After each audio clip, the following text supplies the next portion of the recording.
Budol. Nabudol ako, sabi niya. So, ang sabi ng Panginoon ngayon,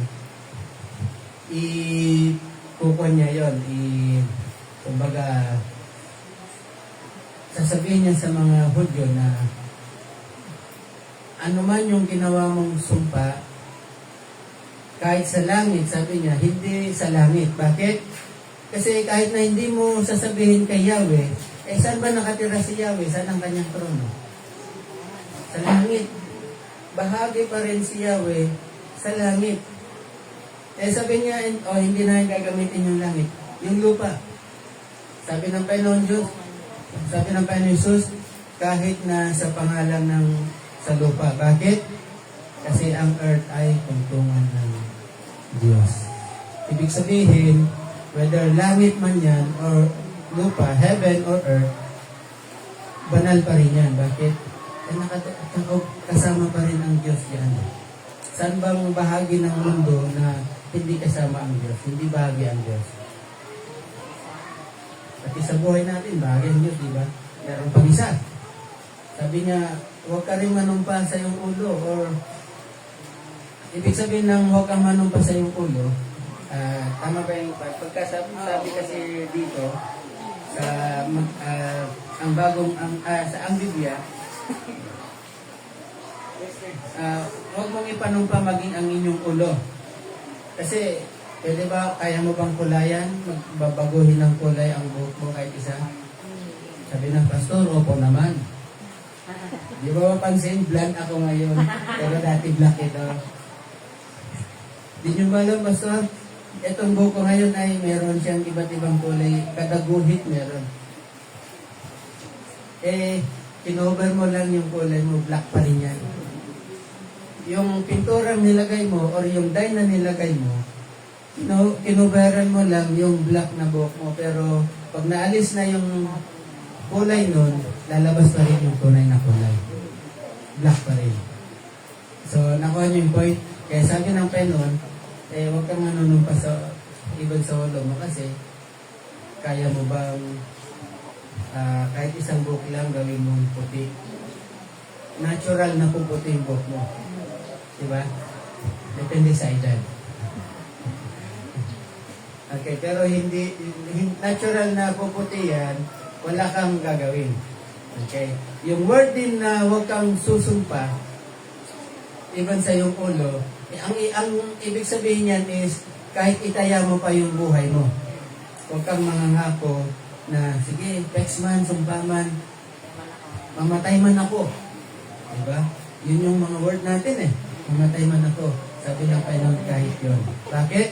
Bakit kasi, kung yung langit at lupa ay tungtungan ng kaugnay doon ang Diyos, sa atin naman, ang pinaka-point dyan ng Panginoong Jesus is, hindi mo kontrolado. Pwede bang isipin ko magiging puti yung buhok ko? Ay, hindi. Ayaw pala ng puti. Isipin ko magiging kulay pink. Favorite kong pink. Kaya ngayon, black pink na yung buhok ko. May black, may pink. Hindi po natin kontrolado. Kaya ang point ng Panginoon Jesus dito is, huwag kang manunumpa, even kasi hindi mo naman kontrolado ng sitwasyon. Hindi mo alam kung anong mangyayari mamaya. Hindi mo alam kung anong mangyayari bukas, next week, next month, next year. Basta alam mo magba-birthday ka next year ulit. Diba? Pero hindi mo pa rin alam ang mga mangyayari doon. So, huwag tayong manunumpa ng anything na hindi natin kontrolado. Sabihin natin, Pastor, ganito. Hindi naman kami nanunumpa ng ganyan. Hindi naman kami nangangako. Pag may mga ganyang usapan ay nagpipirmahan kami. Mag-ingat din po tayo doon. Kasi halimbawa, itong dalawang ito, magpinsan sila, sige, itong gagawa tayo ng kasulatan na okay, itong cellphone na to, gagamitin ko ng 1 linggo, tapos pagkatapos ng 1 linggo, ito naman. Tapos magpipirmahan kayo. Pag kayo lang dalawa, hindi siya valid. dapat may witness. Kaya nga pag may mga mahalagang dokumento, pinapa-notaryo natin. Okay, pinapa-notaryo. Kasi yung attorney ay meron siyang authority. Ibig sabihin, very legally binding. Kaya kung usapan na, sabihin mo, Panginoon, wala man kami, pastor, wala man kami ginagawang ganun. Kaya, absento kami sa ganyan. Pwede, di ba? Pero, ano ba yung mga lumalabas sa mga bibig mo araw-araw? Saan natin na disobey itong mga pananalitang ito? Hindi ka ba nangangako? Hindi ka ba nagbibigay ng mga salita? Halimbawa, sabihin ko, Johan, total. Kaya si Johan. Johan, paliwas naman. Ang 1,000. Bibigay ko rin bukas. Ikaw sa lang hindi mo na ibigay bukas. Hindi po, hindi Johan, ang ibig mo sabihin, yung kinabukasan ng bukas. Yun lang, pagdating ng kinabukasan ng bukas, bukas pa rin naman bukas hindi matatapos yung bukas. Kaya bukas na lang. Pagdating kinabukasan, bukas ulit. Parang yung bawal umutang ngayon, bukas na lang. Oo, kasi araw-araw bukas, kaya araw-araw bawal umutang. Nakukuha niyo po. In other words, ay hindi natin pwedeng sabihin na ay hindi ako bibigyan, wala ko na. Then meron pa rin at anytime. Pwedeng sa basta ito ay lumabas na ipinangatay. At ito ay pag ginawa mo to at sinabi mo ito, lumabas sa iyong bibig, ibig sabihin ito ay matibay. Ito ay binding. Ito ay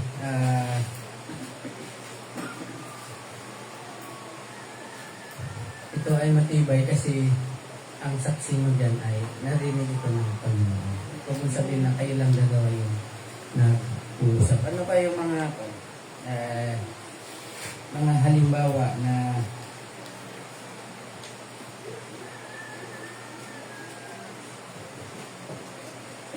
mayroong magpapatulong sa'yo, ay, pwede bang tulungan mo ko, gawin natin ito. O sige, punta ako dyan. Tapos, hindi ka pumunta. Ba't di mo na lang, kaya ang sabi ng Panginoon Jesus, ba't di mo na lang sabihin kung hindi ay hindi. Pag oo ay oo. Pag sinabi mo, punta ako dyan, hindi punta. Kasi tayong Pilipino ganun, di po ba? Para lang hindi mapahiya or para hindi mo, kasi inisip mo baka magtampak sa akin si Juan, kaya sabihin ko na lang, sige, punta ako dyan, tapusin ko lang yung nilalabhan ko. Natapos na yung nilalabhan niya, hindi pa pumunta. Yun pala, palusot lang yun kasi ayaw. Oo. Kaya, di ba marami pa tayong mga sinasabi, ang dami tayo, ating mga kasikot-sikot. Mag-ingat tayo. So sa ating application dito, sa part na ito,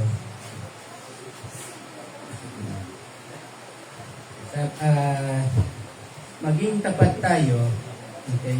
Maging tapat tayo sa ating mga pangako at magkaroon tayo ng integridad sa mga pananalita natin. So, ibig sabihin ng integridad sa pananalita, kung ano yung sinabi mo, iyon ang dapat na ginagawa mo. Pag sinabi mo, oo, sige, di, oo. Pag sinabi mo, hindi, hindi. Okay? Dapat maging person tayo in our words. Kasi yung integridad, ang integridad kasi ibig sabihin consistent ka sa yung sinasabi. Pag tayo yung, sa bagay, tapos naman na yung election. Diba? Yung mga, para lang iboto ka, sasabihin mo na lang lahat ng pwedeng makakiliti sa tao. Sabihin mo ng lahat, even to the point na joke lang yun. Sa isip-isip mo, joke lang yun. Okay? So, dapat, yung integrity kasi, pag sinabi mo pupunta ako, hindi dapat pupunta ka. Of course, marami dito tayo doon. Sa mga estudyante, gano'n din. Ma, may project kami, punta sa bahay dito. Gagawa kayong project. So, pumunta nga naman siya sa bahay ng kaklase niya, pero hindi ginawa ng project. Ang project pala niya ay ML.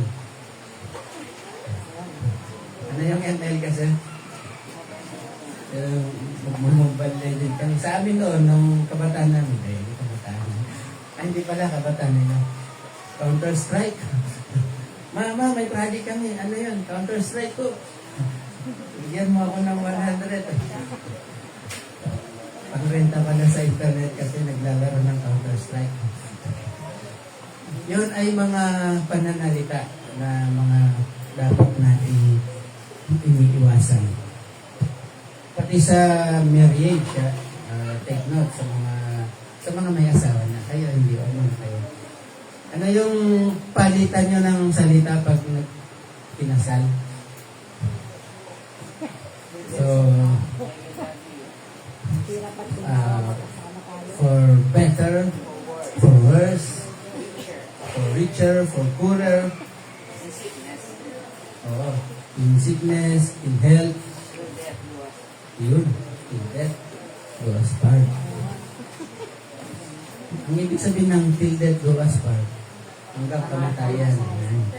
Kung hindi pa umaabot sa isang taon ay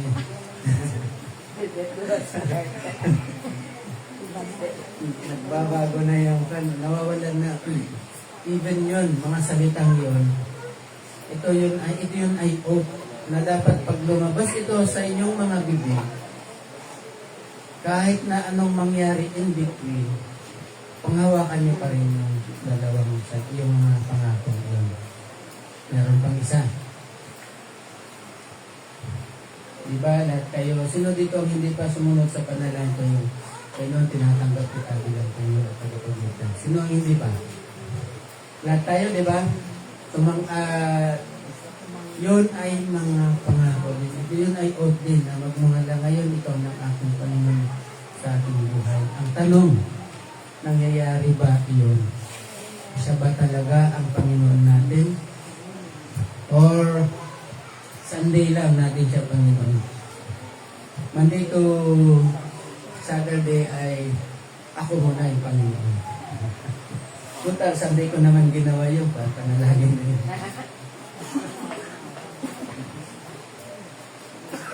So, Sunday ko rin ito.